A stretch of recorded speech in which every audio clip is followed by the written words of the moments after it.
Assalamualaikum warahmatullahi wabarakatuh. Salam dan bahagia. Perkenalkan, saya Jemi Junaidi, calon guru penggerak angkatan 11, dari kota Surabaya, Jawa Timur. Kali ini dalam 1.4H, demonstrasi kontekstual, modul 1.4. Disiplin positif, saya akan membahas tentang penerapan segitiga restitusi di sekolah. Hai sahabat guru penggerak, pernahkah Bapak, Ibu merasa bingung saat menghadapi siswa yang berbuat salah?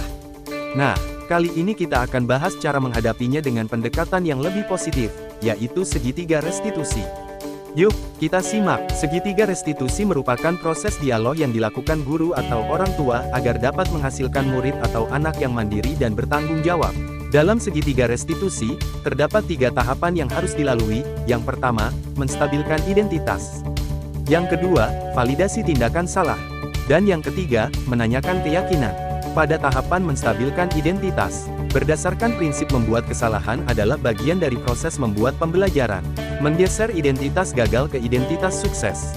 Validasi tindakan salah, berdasarkan prinsip setiap perilaku berupaya memenuhi suatu kebutuhan tertentu. Guru akan bergeser dari pemikiran stimulus respon menjadi proaktif. Mengenali dan mengetahui kebutuhan murid akan memperbaiki hubungan dengan murid. Pada tahapan menyanyikan keyakinan, murid akan diberi pertanyaan-pertanyaan bermakna untuk memunculkan motivasi secara intrinsik, serta mampu mengaitkan dengan tindakan yang salah. Berikut adalah simulasi kasus pertama. Pada kasus pertama, siswa yang bernama Hasim tidak masuk sekolah. Usut punya usut, ternyata Hasim merasa takut dan malu datang ke sekolah, dikarenakan sebelumnya bertengkar dengan Kaila. Pertengkaran dimulai karena Hasim mencontek pekerjaan Kaila. Assalamualaikum Pak. Waalaikumsalam. Duduk guys. Begini, tadi Bapak dapat laporan dari ketua kelas kalau kamu habis bertengkar sama Hasim ya? Iya Pak. Saya kesal karena Hasim selalu mencontek pekerjaan dari Bapak Ibu guru.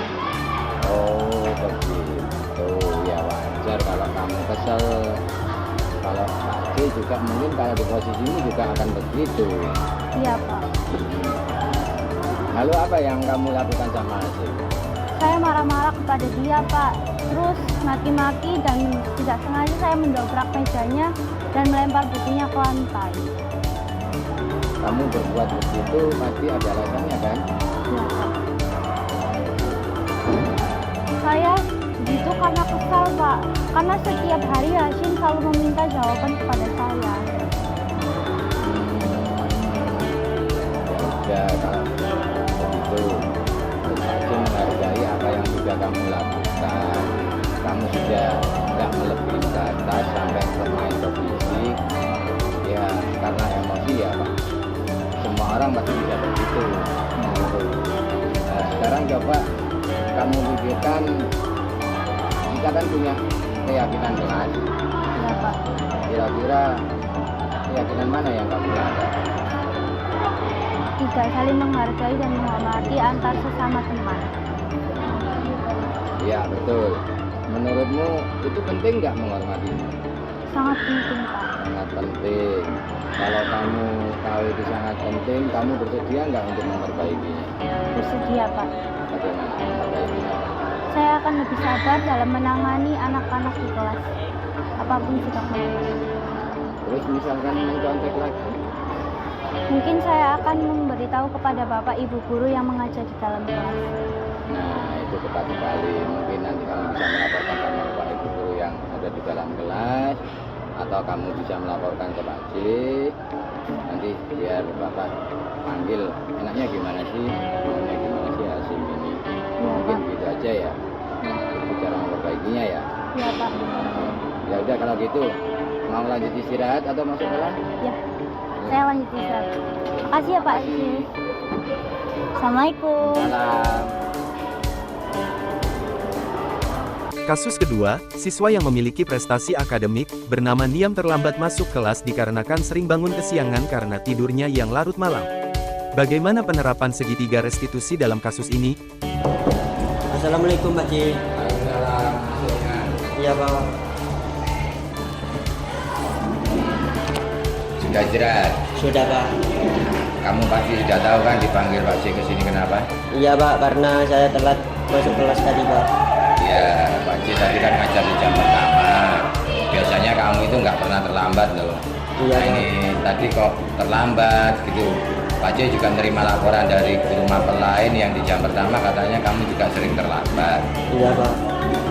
Sebenarnya sih nggak apa-apa datang terlambat, karena siapapun bisa mengalami itu. Tapi kalau terlalu sering juga nggak baik. Kamu bisa ketinggalan pelajaran. Mungkin nggak semua guru bisa menerima keterlambatanmu itu. Iya Pak. Kenapa kamu tadi bisa terlambat?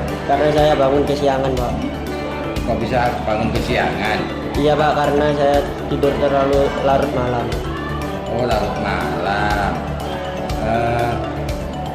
Ngapain aja larut malam baru tidur? Saya bantu ibu jualan di pasar malam Pak, hingga pulang terlalu larut malam. Di pasar malam di mana itu? Itu Pak, di bazar-bazar Pak. Oh, di pasar-pasar. Jadi kalau di pasar kan nggak setiap hari ya? Iya. Itu kan sifatnya temporary aja. Kalau ada momen tertentu baru ada pasar.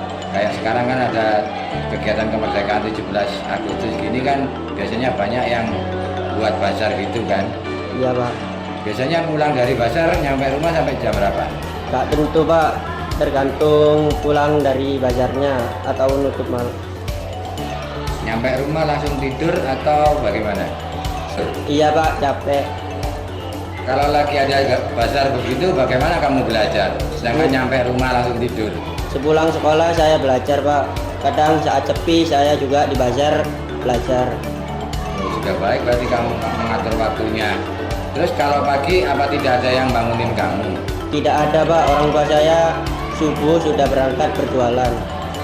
Jadi permasalahanmu terlambat itu karena memang murni kamu bangun kesiangan akibat capek habis bantuin orang tua jualan ya? Iya Pak. Di kelasmu sudah dibuat keyakinan kelas? Sudah Pak. Terus keyakinan apa yang menurutmu yang sudah kamu langgar? Datang tepat waktu Pak. Menurutmu datang tepat waktu itu penting apa enggak sih? Penting. Nah kalau menurutmu itu penting, jadi keyakinan apa yang harus kamu lakukan agar kamu tidak terlambat lagi? Mungkin saya akan bangun lebih pagi Pak. Kamu bersedia memperbaiki masalah ini? Bersedia Pak, dengan menyetel alarm agar tidak bangun kesiangan Pak. Baik, jadi solusinya adalah dengan membunyikan alarm biar kamu bisa bangun lebih pagi dan gak kesiangan gitu ya. Iya Pak. Baik, kalau gitu untuk memastikan ini bisa berjalan dengan lancar dan gak menimbulkan efek lainnya, misalkan kamu nanti nyampe di kelas ternyata kamu masih ngantuk dan tidur, kamu tetap Pak J pantau ya. Iya Pak.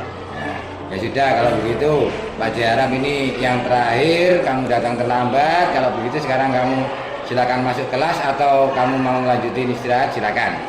Iya Pak, terima kasih. Ya. Mari Pak. Dengan segitiga restitusi, kita tidak hanya memperbaiki perilaku siswa, tetapi juga membangun hubungan yang lebih kuat dengan mereka. Siswa akan merasa lebih dihargai dan termotivasi untuk berubah. Jadi, sahabat guru penggerak, segitiga restitusi adalah alat yang sangat berguna untuk menciptakan lingkungan belajar yang positif dan kondusif. Ayo, kita coba terapkan bersama. Matur thank you, salam dan bahagia.